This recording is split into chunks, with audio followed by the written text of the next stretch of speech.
Banche Venete. Il governo sta studiando un metodo per la distinzione tra investitori e risparmiatori. Una divisione difficile considerando che le due categorie sono accomunate dal medesimo acquisto di azioni, siano esse di Popolare Vicenza che di Veneto Banca.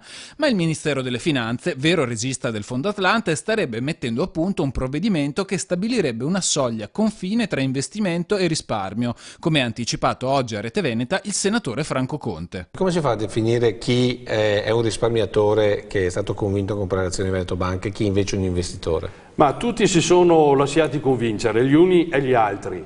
È il livello di investimento. Molte famiglie hanno investito la liquidazione dell'attività dopo l'attività lavorativa, hanno investito i piccoli risparmi che derivavano dall'economia familiare. La soglia potrebbe aggirarsi sui 100.000 euro, più o meno la stessa che mette a riparo i risparmiatori dal bail-in bancario.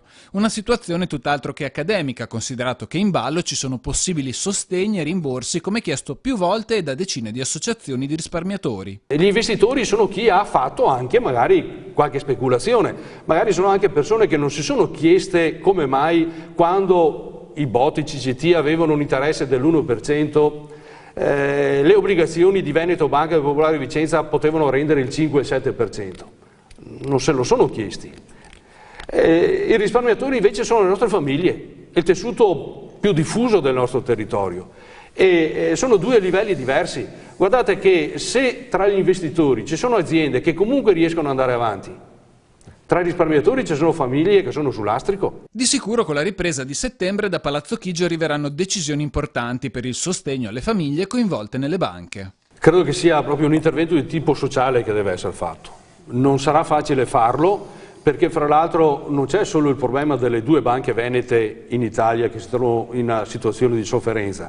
Pensiamo anche alle banche di credito cooperativo. E tutto questo con l'obiettivo dichiarato di dare vita a una banca veneta dalla solidità garantita, se occorrerà, dallo Stato. Atlante dovrebbe essere l'ancora di salvataggio per consentire che ci possa essere una regia, una gestione ancora in Veneto di queste banche.